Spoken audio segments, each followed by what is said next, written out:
Hey, so hi everyone, welcome back to this channel, and in this video I'm going to discuss the D problem, that is GCD sequence of code forces around 950 that is rated for division 3. तो ये काफी अच्छी problem थी और ये problem काफी कुछ सिखाएगी आपको. So if you can't able to solve this problem तो ये मत सोचना कि यार मेरे से प्रॉब्लम नहीं बन रहा है, बिकॉज ये लिटरली काफी अच्छी प्रॉब्लम है. ये प्रॉब्लम तुमको बहुत कुछ सिखा के जाएगी एंड आगे चल के तुमको इस टाइप का प्रॉब्लम कभी भी टैकल करोगे तो तुम इजिली सॉल्व कर पाओगे. बिकॉज मैं जब ये प्रॉब्लम देखा तो मैंने इस टाइप का प्रॉब्लम मींस इसका वेरिएंट बहुत बार कर चुका हूँ, तो मुझे देखते ही पता चल गया कि इस टाइप का प्रॉब्लम को हम कैसे करेंगे और ये प्रॉब्लम किस कॉन्सेप्ट से बनेगा. तो चलो हम बताते हैं इस वीडियो में that how you will gonna solve this kind of problem such that कि अगर इस टाइप का प्रॉब्लम आगे आती है तो तुम उसे कभी मिस ना कर पाओ. So if you have not subscribe to my channel so please subscribe it, because आने वाली टाइम में मैं हमेशा कॉन्टेस्ट का सोल्यूशन डालता रहूंगा. So anyhow let's come. तो before moving to solution I would like to just explain this problem briefly कि ये प्रॉब्लम क्या बोल रहा है, ताकि जो लोग इस प्रॉब्लम को नहीं पढ़े वो भी समझ पाए. तो इस प्रॉब्लम में ये बोल रहा है कि मैं आपको एक एरे दूंगा एन साइज का. फॉर एग्जांपल ये हम 6 साइज का आपको एरे दे रहे हैं जो फर्स्ट टेस्ट केस है. इसमें आपको एक्जैक्टली वन एलिमेंट निकालना है, डिलीट करना है, ऐसा समझो. तो डिलीट करने के बाद जो फाइनल एरे बनेगा, फॉर एग्जांपल यहाँ पे अगर ये टेस्ट केस लेते हैं फर्स्ट टेस्ट केस, तो इसमें तुम्हारे पास एन है 6 और एलिमेंट जो है इस एरे का वो है तुम्हारा 20, 60, 12, 3, 48 एंड लास्ट 36. ठीक है, तुमको बोल रहा है कि तुम कोई सा भी एक element exactly one element delete करो. तो मान लो हम ये जो एलिमेंट 3 है इसे डिलीट करते हैं, फिर जो हमारा फाइनल एरे बनेगा वो क्या बनेगा तुम्हारा 20, 6, 12, 48 एंड 36. अब तुम क्या करो कि सारा कंसेक्यूटिव एलिमेंट का जीसीडी निकालो. फॉर एग्जांपल अगर हम 20 और 3 का जीसीडी निकाले तो ये क्या देता है तुमको 3. सिमिलरली 6 एंड 12 का जीसीडी निकाले तो ये क्या देता है तुम 6. सिमिलरली 12 एंड 48 का जीसीडी निकाले तो ये क्या देता है तुम्हें 12. एंड लास्टली अगर तुम जीसीडी 48 एंड 36 का निकालोगे तो ये भी तुम्हें 12 देगा. तो ये बोल रहा है कि एक्जैक्टली वन एलिमेंट को निकालने के बाद जो तुम्हारा final GCD of consecutive element आ रहा है वो क्या सॉर्टेड है या नहीं. अगर है तो यस करो, वरना नो करो. ठीक है, तो इसके लिए तो आंसर होगा तुम्हारा यस और तुम्हें यस आउटपुट कराना है. So this was the whole problem. तो इस प्रॉब्लम में एक्चुअली में तुम्हें ये नहीं पता है कि कौन सा एलिमेंट को तुम डिलीट करोगे एक्चुअली, ताकि ये सॉर्टेड ऑर्डर में हो जाए. तो उस भी हम डिस्कस करेंगे कि लाइक कि तुम कैसे पता करोगे कि ये कौन सा एलिमेंट को अगर हम डिलीट करेंगे तो ये गिवन एरिया मेरा सॉर्टेड हो जाएगा. तो चलो हम डिस्कस करते हैं इस पे, और मैं वादा करता हूँ कि इस टाइप का प्रॉब्लम आएगा तो तुम पक्का हमेशा कर दोगे. ठीक है, तो चलो सोल्यूशन की तरफ बढ़ते हैं. या तो इस प्रॉब्लम को समझाने के लिए मैं एक डमी टेस्ट केस लेता हूँ. जैसे मान लो तुम्हारे पास अगर n 5 है, ठीक है, और तुम्हारा कोई सा भी एरे है, तो एरे को अभी के लिए मान लेते हैं हम a1, उसका एलिमेंट को a1, a2, a3, a4, a5. चलो बढ़िया. अब तुमको बोल रहा है कि एग्जैक्टली वन एलिमेंट तुम इसमें से डिलीट करो सच दैट कि जो फाइनल जीसीडी एरे बनेगा वो इंक्रीजिंग होना चाहिए, means sorted in increasing order होना चाहिए. ठीक है, तो यहां से तुम कुछ सोचो कि हमको ये एक्चुअली में पता नहीं है कि हम कौन सा एलिमेंट डिलीट करें ताकि मेरा जो फाइनल जीसीडी होगा वो सॉर्टेड ऑर्डर में होगा. ये तो एक्चुअली मुझे पता नहीं है. तो यहां से खुद सोचो कि क्या कर सकते हैं हम, क्या कर सकते हैं. तो अगर मान लो तुम इसको रेंडमली अगर देखोगे तो मान लेते हैं हम ए3 को अभी के लिए डिलीट करते हैं, तो ए3 यहां से डिलीट हो जाएगा. ठीक है, अभी के लिए हम ए3 डिलीट करते हैं. तो रेंडमली सोचेंगे, मींस कोई भी अगर सोचेगा तो वो इस प्रकार से सोचेगा कि चलो ए3 को डिलीट करते हैं, तो यहां से ये डिलीट हो गया. ठीक है, तो मान लो ए3 अगर डिलीट हो गया तो फिर क्या. तो अगर मेरे पास ये डाटा हो, क्या डाटा, कि a1 से a2 का जो जीसीडी बन रहा होगा, मींस ये पीछे वाला का जीसीडी जो बन रहा होगा वो जीसीडी एरे इंक्रीजिंग हो. ठीक है, और आगे वाला जो एरे है उसमें क्या क्या एलिमेंट है a4 से a5, उस एरे का भी जीसीडी इंक्रीजिंग हो.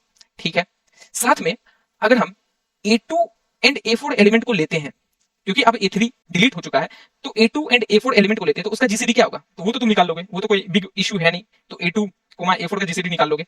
और साथ ही साथ अगर इस जीसीडी को तुम चेक कर दोगे कि जो मेरा पिछला एरे था that is a1 and a2, उसका लास्ट एलिमेंट का जो जीसीडी आ रहा होगा वो क्या आ रहा होगा, वो तो a2 के पास होगा. तो वो a2 से हम पूछेंगे कि तुम्हारा जीसीडी क्या था, तो वो बोलेगा मेरा जीसीडी एक्चुअली में a1 a2 था. ठीक है, सिमिलरली अगर हम a2 a4 लिए तो तुम्हारा आगे वाला एरे का नेक्स्ट एलिमेंट का जीसीडी क्या था, मींस a4 एंड a5 भी होगा. तो उससे हम पूछ लिए कि तुम्हारा जीसीडी क्या था, तो वो मुझे कुछ रिटर्न किया जीसीडी ऑफ a4, a5. तो अगर मेरे पास ये तीनों डाटा हो और क्योंकि मुझे पता है कि मेरे पीछे जो एरे था सब एरे a1 से a2 तक वो इंक्रीजिंग ऑर्डर में है, मींस उसका जीसीडी इंक्रीजिंग ऑर्डर में है. सिमिलरली मुझे ये भी पता था कि मेरे आगे जो एरे है that is a4 and a5, उस एलिमेंट का जीसीडी कंसेक्यूटिव एलिमेंट का जीसीडी भी इंक्रीजिंग है. और क्योंकि मुझे ये एंड पॉइंट का जीसीडी भी मिल चुका है that is GCD of a1 a2, GCD of a2 a4 and GCD of a4 a5. और अगर ये कंडीशन सेटिस्फाई कर रहा है कि GCD of a1 a2 less than equal to GCD of a2 a4 and GCD of a2 a4 less than equal to GCD of a4 a5, तो ये array को हम जो गिवन कंडीशन बोल रहा है प्रॉब्लम में वो इंक्रीजिंग बना सकते हैं. तो इसके लिए हम आंसर आउटपुट कर देंगे यस. और यही अगर ये कंडीशन सेटिस्फाई नहीं होगा तो नो करेंगे.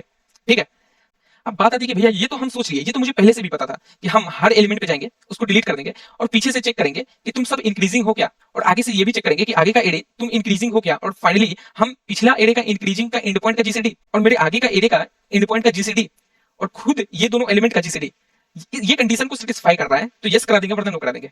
बट भैया बात आती है कि इस चीज को हम ऑप्टिमली कैसे करेंगे, क्योंकि पीछे का एलिमेंट का जीसीडी मींस तो पीछे का एरे जो बन रहा है उस एलिमेंट का जीसीडी हम तो दोबारा लूप जाके चेक नहीं कर सकते हैं, क्योंकि उसका टाइम कॉम्प्लेक्सिटी मेरा n² हो जाएगा हड़बड़ अगर ये करेंगे तो भैया ये चीज को ऑप्टिमली कैसे करें। तो जब भी तुमको हर इंडेक्स पे जाके ये चीज देखना पड़ रहा है कि मेरे पिछले जो सब एरे बना है, मेरे जस्ट पीछे जो सब एरे है वो इंक्रीजिंग है या नहीं, सिमिलरली मेरे आगे जो एरे है वो इंक्रीजिंग है या नहीं, ये चीज अगर तुमको इफेक्टिव चेक करना है विदाउट गेटिंग टीएलई, तो इसके लिए क्या करे, तो हमेशा ट्राई करना कि प्री कंप्यूट कर दो इस चीजों को। अब बोलेगा भैया ये प्री कंप्यूट मतलब ये कि मान लो तुमको कोई प्रीफिक्स सम का प्रॉब्लम मिलता है और तुमको हर इंडेक्स से बताना है कि मेरे पीछे का सम क्या है अभी तक या मेरे से आगे तक का सम क्या है, तो तुम इसके लिए तुम ये नहीं ना करते हो कि हर बार पीछे जाते हो और सम निकालते हो तब रिटर्न करते हो। उसके लिए तो तुम एक एरे बना लेते हो और प्रीफिक्स सम ले लेते हो। मींस मान लो A1 A2 A3 A4 A5 है, तुमको कोई बोलेगा कि तुम अभी A4 इंडेक्स पे हो और A1 से A3 का सम दो, तो तुम हर बार पीछे जाके सम तो नहीं निकाल को दोगे, एक प्रीफिक्स सम एरे बना लोगे और यहाँ से यहाँ तक का सम उसमें स्टोर कर दोगे और वो रिटर्न कर दोगे। सिमिलरली अगर तुम A3 इंडेक्स पे रहते, ठीक है, और बोलता कि मुझे सफिक्स का सम दो, दैट इज A4 से A5 का सम दो, तो तुम ऐसा करोगे नहीं कि जाओगे आगे और उन सब का सम लाके दोगे। तुम इसके लिए इफिशिएंट कैसे करोगे कि एक हम सफिक्स सम भी रखेंगे जो यहाँ से यहाँ तक का सम रखेगा अभी तक के लिए, और उस इंडेक्स पे जाके वो सम को रिटर्न कर देंगे बिग ऑफ 1 में, जिसका टाइम कॉम्प्लेक्सिटी बिग ऑफ 1 में। तो आप सोचोगे क्या तुम ये चीज ये आइडिया इस प्रॉब्लम में लगा सकते हो क्या, मतलब कि मेरे पास कुछ एक ऐसा एरे हो जो मुझे बता दे कि मेरे पीछे, फिर से इस बात को गौर से सुनना क्योंकि यहीं पे तुम्हारा आंसर छुपा होगा, कि क्या हम ये चीज इस जीसीडी में लगा सकते क्या। क्योंकि देखो यार हमेशा कोई ना कोई प्रॉब्लम दूसरे प्रॉब्लम से इंटरलिंक होता है, तुमको वो प्रॉब्लम आता भी होगा बट उस आइडिया को तुम यहाँ नहीं लगा पा रहे हो बिकॉज वो थोड़ा स्लाइड डिफरेंट होता है। तुमको ये चीज सोचना पड़ेगा कि क्या ये चीज हम जीसीडी में कर सकते हैं, जैसे हम प्रीफिक्स सम वाला करते थे, सफिक्स सम वाला करते थे। तो चलो एक बार ट्राई करते हैं कि हाँ क्या कर सकते हैं, तो हम बताते हैं। देखो अगर मान लो कि तुम्हारे पास A1 है, A2 है, A3 है, A4 है एंड A5 है, ठीक है। अब हम बोल रहे हैं कि तुम क्यों ना एक प्रीफिक्स जीसीडी बना लो, प्रीफिक्स जीसीडी बना लो। सिमिलरली एक तुम सफिक्स जीसीडी भी बना लो। अब तुम्हारा ये प्रीफिक्स जीसीडी और सफिक्स जीसीडी क्या बताएगा, इस बात को गौर से सुनना। प्रीफिक्स जीसीडी बताएगा जैसे प्रीफिक्स सम बताता था कि मेरा स्टार्टिंग से लेकर अभी तक का सम क्या है, तो सिमिलरली प्रीफिक्स जीसीडी भी तुम्हारा वही बताएगा कि मेरा अभी तक का कंसेक्यूटिव एलिमेंट का जीसीडी क्या है। फॉर एग्जांपल जब हम A0 पे आएंगे, अगर हम इसको इंडेक्सिंग कर देते हैं 0 1 2 3 4, क्योंकि हम A0 पे हैं तो A0 से पहले कोई सा भी एक ऐसा पेयर नहीं बन रहा है, तो प्रीफिक्स जीसीडी इसके लिए अभी के लिए मान लेते हैं 0। अब हम इंडेक्स 1 पे आए, अब हम इसका जीसीडी क्या रखेंगे, क्योंकि हमको हर इंडेक्स पे पेयर का जीसीडी रखना है, तो इंडेक्स 1 पे जीसीडी क्या रखेंगे, GCD of A1, A2। Similarly index 2 पे है तो इसका जीसीडी क्या रखेंगे, GCD of A2, A3। Similarly हम इंडेक्स यहाँ 3 पे हैं तो इसका जीसीडी क्या रखेंगे, GCD of A3, A4। And lastly we are at index 4 तो इसका जीसीडी क्या रखेंगे, जीसीडी ऑफ A4, A5। चलो यहाँ तक कोई दिक्कत। सिमिलरली सफिक्स एरे में तुम क्या रखोगे, क्योंकि हम सफिक्स सम वाला प्रॉब्लम करते थे तो उसमें क्या रखते थे, मेरे आगे वाला जो सब एरे है उसका सम क्या होगा, ठीक है। तो सिमिलरली यहाँ पर भी हम वही चीज करेंगे कि मेरा आगे वाला जो सब एरे है उसका जीसीडी क्या होगा एट दैट पॉइंट। तो चलो उसको भी एक बार रख लेते हैं। अब क्योंकि अब सफिक्स जीसीडी बना रहे हैं तो अब हमको पीछे से इटरेट करना पड़ेगा इस एरे को। तो यहाँ पे हम फोर्थ इंडेक्स पे हैं, तो क्योंकि फोर्थ इंडेक्स पे हैं तो उसका कोई एक पेयर नहीं बन रहा है, तो अभी के लिए उसको मान लेते हैं इन्फिनिटी बन रहा है। ये इन्फिनिटी में बाद में बताऊंगा, इन्फिनिटी को तुम मान लो 1 तो इन्फिनिटी बन रहा है। ये इन्फिनिटी में अभी क्यों मान रहा हूँ वो मैं बाद में बताऊंगा, बट अभी के लिए चलो तुम बस समझो कि अभी के लिए हम इन्फिनिटी रखे हैं। अब क्योंकि हम थर्ड इंडेक्स पे आए तो इसका जीसीडी क्या बन रहा होगा अपने पेयर के लिए, तो जीसीडी ऑफ A4, A5। यहाँ तक कोई दिक्कत नहीं भैया। अब हम सेकंड इंडेक्स पे हैं तो इसलिए जीसीडी क्या बन रहा होगा, GCD of A3, A4। Finally हम फर्स्ट इंडेक्स पे हैं तो इसलिए जीसीडी क्या बन रहा होगा, GCD of A2, A3। And lastly when we are at index 0 तो इसलिए जीसीडी क्या बन रहा होगा तुमको बताओ, तो जीसीडी ऑफ A1, A2। चलो बढ़िया है। अब देखो तुम्हारे पास ये प्रीफिक्स जीसीडी बन गया, चलो बढ़िया है। सफिक्स जीसीडी बन गया, बढ़िया है। अब ऊपर आते हैं, ठीक है। अब देखो ऊपर में हम डिलीट कौन सा एलिमेंट किए थे समझाने के लिए, A3। क्योंकि अब A3 डिलीट हो गया तो ये नया एडी क्या बना था तुम्हारे पास, A1, A2, A4, A5। तो अब कंसेक्यूटिव एलिमेंट A2, A4 बना, तो A2, A4 का जीसीडी तो तुम निकाल सकोगे at a moment big of 1 time complexity में। ये तुम जीसीडी ऑफ A2, A4 निकाल लिए, ठीक है, A2, A4 निकाल लिए। साथ में तुम ये चीज किससे पूछोगे कि मेरे जस्ट पीछे का जो जीसीडी है वो चीज किससे पूछोगे, तो अगर हम इसको इंडेक्सिंग कर दें जीसीडी ऑफ A1, A2 किसके पास होगा, तो वो तुम देखोगे तो प्रीफिक्स जीसीडी वो अगर पूछोगे तो वो चीज किसके पास होगा कि तुम्हारे जस्ट पीछे का जो पेयर का जीसीडी है वो किसके पास होगा, तुम खुद सोचो। तो तुम बनाए थे ना prefix GCD and suffix GCD, तुम ये चीज होगा तुम्हारे पास प्रीफिक्स जीसीडी ऑफ 1 इंडेक्स के पास। तो 1 इंडेक्स के पास क्या है, जीसीडी ऑफ A1, A2। तो हाँ यार हमको A1, A2 ही चाहिए था, तो वो तुम्हारा प्रीफिक्स जीसीडी के पास होगा। सिमिलरली तुम्हारे आगे जो पेयर बन रहा है दैट इज A4, A5, उन दोनों पेयर का जीसीडी किसके पास होगा, तो वो तो सफिक्स जीसीडी के पास होगा। तो वो हम कहाँ रखे थे, तो हम भैया हम यहाँ पे बनाए थे सफिक्स जीसीडी, तो हम वो चीज यहाँ से मांग लेंगे सफिक्स जीसीडी। तो हम गए और सफिक्स जीसीडी से बोले कि तुम अपना दोनों पेयर कंसेक्यूटिव एलिमेंट का पेयर का जीसीडी दो। तो हम वहां से गए और 2 इंडेक्स से मांग लिए। चलो तो मेरे पास मेरा पिछला जीसीडी आ गया that is prefix GCD, current GCD आ गया और सफिक्स जीसीडी आ गया। अब हम क्यों बताए थे कि तुमको ये चेक करना, ये कंडीशन जो हम यहाँ लिखे हैं, ये कंडीशन, ये तुम्हारा prefix GCD should be less than equal to current GCD. ये जो करंट जीसीडी है तुम्हारा एस should be less than equal to suffix GCD condition follow हो रहा है तो तुम उसको यस करना वरना नो करना। बट तुमको साथ में ये भी तो चेक करना पड़ेगा कि भैया ये जो पिछला एरे सब एरे बन रहा है वो इंक्रीजिंग होना चाहिए और जो राइट का सब एरे बन रहा है वो इंक्रीजिंग होना चाहिए, तो उसका भी तो डाटा कहीं ना कहीं तुमको रखना पड़ेगा। तो बोलेगा हाँ भैया ये तो मैंने रखा ही नहीं, मैंने तो बस ये चीज चेक कर रहा हूँ। तो हम बोलेंगे उसके लिए आप क्या करेंगे, तो उसके लिए तुम खुद सोचो क्या करोगे, क्या क्या करोगे तुम खुद सोचो। तुम्हारे पास प्रीफिक्स जीसीडी पड़ा है, सफिक्स जीसीडी पड़ा है, तो उसी से सोचो क्या करोगे, इंक्रीजिंग है या नहीं, क्या करोगे बताओ, तुम खुद बता दोगे अभी। तो भैया हम क्या करेंगे ना कि एक और हम प्रीफिक्स बुलियन रख लेंगे, प्रीफिक्स बुलियन और एक सफिक्स बुलियन रखेंगे। अच्छा सफिक्स बुलियन रखेंगे। अच्छा ये क्या बताएगा, तो ये बताएगा कि अगर हम पीछे से चल के आ रहे हैं तो वो जीसीडी अभी तक का इंक्रीजिंग है या नहीं। भैया हाँ ये चीज तो कोई करना है भूल ही गया, चलिए चलिए करते हैं। तो ठीक है, तो अभी के लिए जीरोथ इंडेक्स पे क्या होगा तुम्हारा, ये जीरोथ इंडेक्स क्या बता रहा है कि तुम जीरो से चले और जीरो पे ही हो और वहां पे जो दो पेयर बना होगा उसका जीसीडी इंक्रीजिंग है या नहीं, तो क्योंकि यार एक ही एलिमेंट है तो वो तो इंक्रीजिंग ही होगा, तो उसको के लिए ट्रू भर दो। ठीक है भैया, और यहाँ आएंगे और देखेंगे prefix GCD at index 1 is greater than equal to prefix GCD at index 0, तो इसे भी ट्रू भर दो। फिर आगे चलेंगे, फिर देखेंगे prefix GCD at index 2 is greater than equal to prefix GCD at index 1, तो इसे भी ट्रू भर दो। अगर वहीं पे अगर मान लो prefix GCD at index 3 is less than prefix GCD at index 2 आ जाएगा, तब यहाँ पे फॉल्स कर देंगे। अब क्योंकि यहाँ पे फॉल्स आया है तो सारा इसके आगे फॉल्स पड़ा जाएगा, तो यहाँ तक कोई दिक्कत नहीं। अब सेम चीज सफिक्स के लिए भी बनाएंगे, तो सफिक्स के लिए बनाएंगे तो पीछे से आएंगे इटरेट करके। इसलिए हम तुमको बोले थे कि यहाँ पे इन्फिनिटी बढ़ो, ताकि अब क्या दिख रहा है तुमको, ये जो करंट जीसीडी हो means suffix GCD at index 3 should be less than equal to suffix GCD at index 4, तो यहाँ पे हम ट्रू कर देंगे।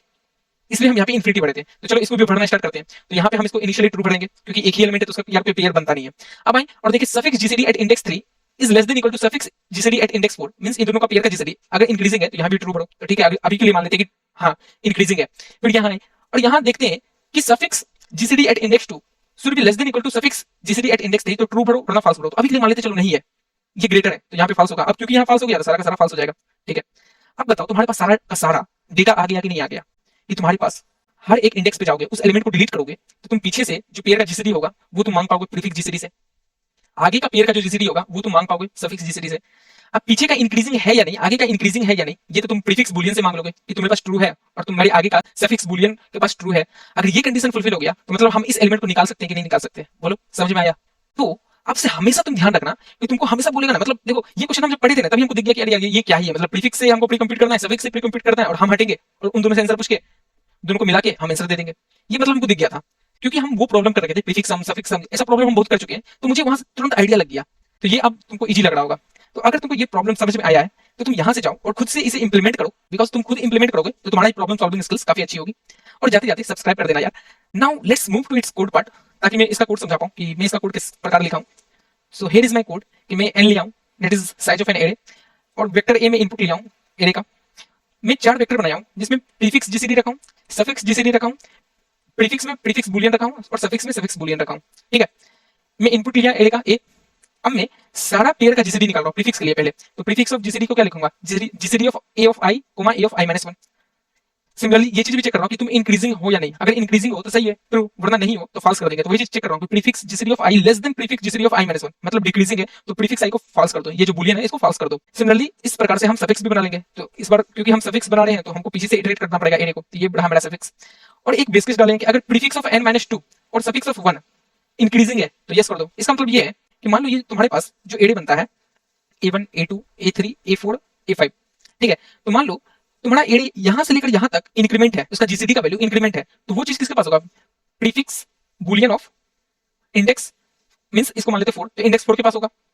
अगर ये ट्रू है तो ट्रू रिटर्न कर दो, हम इसको डिलीट कर देंगे। सिमिलरली सफिक्स का भी अगर हम देखा जाए A1 A2 A3 A4 A5, तो अगर सफिक्स बुलियन ऑफ 2 मेरा ट्रू है तो हम ट्रू रिटर्न कर देंगे, क्योंकि मतलब इस एरे का रेंज को हम वो कंडीशन फुलफिल करा सकते हैं, इंक्रीजिंग बना सकते हैं उसका जीसीडी का। तो हम इस टाइम A1 को डिलीट कर देंगे। तो वही हम बेस केस डाले यहाँ पे कि अगर ये दोनों कंडीशन सेटिस्फाई कर रहा है तो ट्रू करो, यस कर दो उसी टाइम, वरना नहीं है तो हर बार एक एक एलिमेंट को हटा के चेक कर लेंगे। तो वही चीज कर रहे हैं, 1 से n-1 तक इटरेट करो और देख लो कि दोनों prefix Boolean of i-1 and suffix Boolean of i+1 दोनों ट्रू है ना। तो वही चीज मैं चेक कर रहा हूँ, अगर दोनों ट्रू है तो जीसीडी निकालो मेरी कंसेक्यूटिव एलिमेंट का। तो वही चीज निकाली GCD of a of i-1 a of i+1। तो वही चीज हम चेक कर रहे हैं कि GCD value is greater than equal to prefix GCD of i-1 and GCD value is less than equal to suffix GCD of i+1। तो output कर दो यस, वरना ये कंडीशन किसी में भी फुलफिल नहीं किया तो आउटपुट कर दो no. So this was my simple code. So I hope so तुमको समझ आया होगा। अगर अभी भी कुछ भी डाउट है तो please you can ask in comment section, I will surely reply you.